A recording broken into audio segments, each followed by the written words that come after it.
What's up? Welcome back to Wonder Boy. We're back here with another video game review. How long has it been? 6, 7 months? It's been a while. But now, it's edited. Wow. And a little bit scripted too. Anyways, let's move on from that as quickly as possible. Today we're talking about Harm's Way, a racing made in December 8th, 2010. Happy almost 10-year anniversary. Anyways, again, like I've already said, Harm's Way is a racing game with a total of 4 cars. You have the buggy, the truck, the bus, and the monster truck. Good names. You also have 3 tracks. You have the Desert Bloom and the Wasteland. There's also another one. I don't know how to pronounce it. You can see the name right here. You try it for yourself. Now, the great thing about Harm's Way is that not only is there 4 cars, 3 maps, there's also a turret, which a player or an AI bot can control to try to shoot the other racers. There's 1 turret, but the turret can get upgrades, and the turret has 4 different shooting systems, including the machine gun, the sniper rifle, the bazooka, and the landmine. Anyways, now that you know basically the background you need to know for this video game, we'll get to the developers at the end. There's also a campaign. Totally not important. It's literally just playing the racing game. Before we get to gameplay, I want to talk about graphics. And the graphics look pretty well. They're not like, whoa, amazing, but they definitely accomplish and go well with what they were going, which is a grimy, like destroyed wasteland, dusty Western style racing game, which I really dig, and I think they 100% accomplished what they were going for. The cars look all not destroyed, but they look old, rusted. The maps, they look great. They do accomplish a desert feel, which is exactly what they were going for. And the turrets you can't really see in game, but when you kind of get a glimpse at them, they look alright. I say the turrets are probably what look the worst. And now that we're moving on to gameplay, let's talk about the turrets, which is the thing I want to talk about the most because it's the most original thing about this game. Now, we've had racing games before, obviously, where you have guns on the cars or you got mystery boxes that you got to collect. Anyways, the turret is very unique because either an AI or a player actually controls a turret, and then they get to move and activate different turrets to try to destroy either landscape, causing rocks and avalanches to happen, or just trying to kill the enemy players while trying to help your teammate to get to the finish line. It's really cool. I really like it. Anyways, now that we're done with the turrets, I think the turrets go really well. I've only really tried the sniper out, but the missile launcher works really well. The landmines are super obnoxious. And the machine gun, I'd probably say, is the worst. The sniper rifle is really good if you want to try to hit them in the windshield to get an insta-kill. Now, to the cars. First up, we have the buggy. The buggy is my second least favorite car. We'll get to my least favorite car. It controls well. It does more or less off-road. Kind of struggles a little bit on the turns, though, and can easily be hit. The pickup truck is absolutely garbage. It is hard. If you get stuck in somewhere, it is impossible to get out.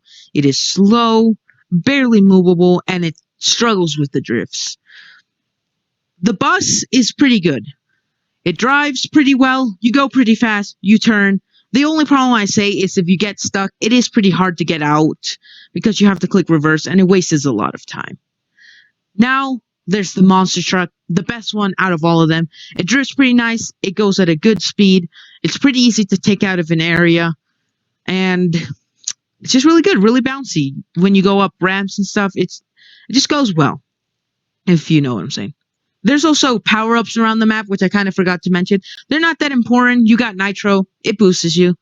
Not that surprising. You then have a shield, which makes it so when you get shot by a turret, it ricochets, temporarily disabling the turret. That one's pretty good. And the other one is a turret downgrade for the enemy turrets and a turret upgrade. Now the controllers. The controllers are really nothing special at all. They literally drive exactly like most other Xbox 360, Xbox One racing games. Nothing unique, literally nothing to comment here. A is Nitro, RT, which is I like to call the shoot button, is just move forward. Literally nothing special. It's just the same old buttons as always. My final analysis, it's pretty good. If you enjoy a racing game and don't really mind the maps not being that well, and dig the desert type atmosphere and landscape, then I would 100% recommend this game. After all, it is free on the Xbox One. It is an Xbox 360, so you get a little bit of nostalgia for the beginning intro. So pretty good overall. Definitely has some flaws, and there's not a lot to it, but it can be played multiplayer, and you can definitely have fun with it. So I would recommend it, and my final rating of it is, and to the tier list now. Now I will give it a kind of letter slash decimal 1 out of 10 and practically rating, but I decided I also wanted to do a tier list since I plan to continue this on, and we'll add to this tier list. Now I decided to put some games that I know I'm never going to review just because they've either been reviewed to death or they're pretty old and well known. Harm's Way might be almost 10 years old, but it isn't that well known, or at least people don't make that much videos on it. So here you can see, here's a good example. These are the games I chose. I'll explain the tier list, each section of when I put them. I could not think of a trash game that I don't plan on reviewing, so yeah. Harm's Way would fall into the good category right here. I would probably put it over the FNAF simulator right now, Harm's Way. Good game.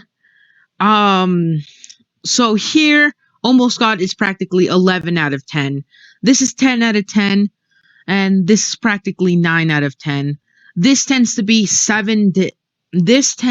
like 7 to 9. Sometimes this tends to be 6 to 9. This is definitely a tier list I'll want to explain later on. Good is 6 to like probably 7.5, and I would definitely put this at one at a solid 7. Really good racing games. I'm not much of a racing game person, but this one definitely kept me entertained. A solid 7. Good game. A solid 7 right there. And that's it for this video, guys. I hope you guys enjoyed the video game review. I'm going to quickly go over the tier list, each of the tile things, but you can leave now. Thank you. Let me know what you think about my opinions and how garbage and wrong I am about them, because that's the only fun way. Again, Almost God is practically only Minecraft, and that is the only game that is Almost God. Best games include really good games. Like, these are games that are probably in my top 5. Probably only my top 3 games most likely feature this is in the best. Great games are games that definitely have flaws or can feel hard or get a little bit boring too fast. As these are 2 games. These tend to be in my top 20. Like top 5 to 20. Just Fun is practically just a game that, while I don't think is as good as any of these games, and maybe not even as good as some of these games, like when it comes to quality, story, and stuff, it's just a game that is just fun. That's all it is. That is all the only reason. It's not here to impress. It's not here to tell a story. It is literally just fun. These tend to be multiplayer games most of the time. Among Us, Fall Guys. I would sometimes put Fortnite under this category. Stuff like that.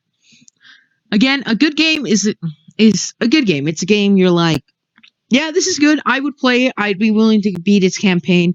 I'd be willing to waste a decent amount of money. It's a good game. I enjoyed it, practically. This one can be described to, I enjoyed that. That was fun.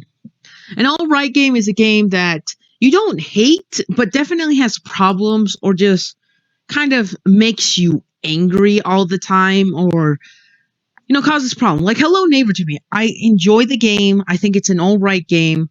I like the lore behind it, but this game pisses me off. The physics are stupid. It's Hello Neighbor. A Mag game is like Trove. It just gets boring real fast, It's just done. It's Trove. It's just a game that either isn't very good, is too flat, doesn't have much quality to it, can't really be enjoyed that much, it's too empty. Or it's just a game that you can think is fun for a while, but then just instantly gets boring.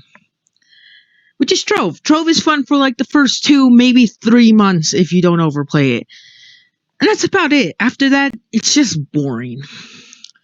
And then Trash Games is just a game that you cannot enjoy. I might make a separate tier list for games that frustrate me, but I don't think are trash. I'd probably put those in like good, alright, and just fun. But yeah, trash. I can't really give you a game example without spoiling future reviews. But anyways, that's it. I hope you guys enjoyed this review. I think this was a good one to start off with. I'm only going to be reviewing Xbox 360 games, maybe in the occasional Xbox One game, and Nintendo Switch eShop games. So stay tuned. Got a lot of plans for that. I want to review Conduct Together, probably next. Such a fun game. I might even try to continue the series. I just have problems right now, and that's why I didn't continue the series. And probably a few mobile games that I think are unique, such as Tiny Space Program, that I definitely think deserve love.